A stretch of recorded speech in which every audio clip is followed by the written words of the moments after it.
الحقوني ابني حبيبي اتقتل. حكايه من السماء. كان في واحد راجل طيب اسمه عم صليب، شاب صغير وكان بياع زيت. كان يمشي بالحمار بتاعته وحطت عليها الأواني اللي فيها الزيت ويلف في الشوارع ويبيع. كان ماشي مع ربنا ودنيته حلوة ويتكل على ربنا في كل حاجة. كان في واحدة شريرة ماشية بطال، شريرة ومع أشرار تانيين اتشكلوا مع بعض قتلوا ابنها. واحد شرع عليها شورى بقى. فالراجل الطيب اللي اسمه صليب انت تيجي قدامه تروحي شايله ابنك ورمياه قدام الحمار بتاعه وتصرخي الحقوني الحقوني الحقوني. الناس هتتلم يقول لهم قتل ابني حبيبي اتقتل. فعملت كده فعلا، وجم ناس بقى شاهدوا من الاشرار اللي تبعها قالوا ايوه شفناه ده هو قتله فعلا، هنروح على الحاكم لازم. هو يقول لهم يا جماعه ما عملتش حاجه، ما فيش فايده، انت تتكلم يا قاتل. وخدوه بالحماره بتاعته وشالوا الواد اللي مات وطلعوا على الحاكم. وقدام الحاكم قالوا له كلنا شاهدنا بنقول لك هو اللي قتله، شفناه بيقتله.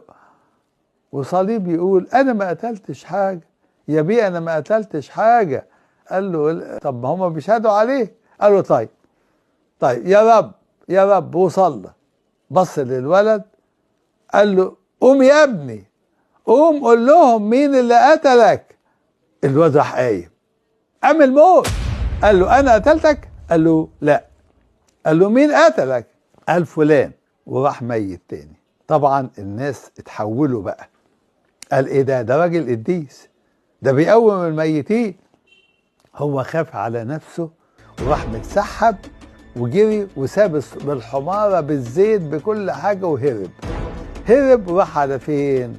راح على دير الأنبا أنطونيوس وقال للريس أنا عايز أترهبن، ولقى راجل كويس وامتحنه وترهبن صليب ده. وبعدين تلف الأيام وبقى متميز قوي، اختاروه أسقف للمنوفية باسم الأنبا سربامون، اللي بعد كده سموه الأنبا سربامون أبو طرحة.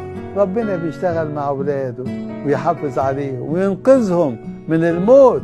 ما هو ما عملش حاجة بس ربنا يعرف ينقذ ولاده.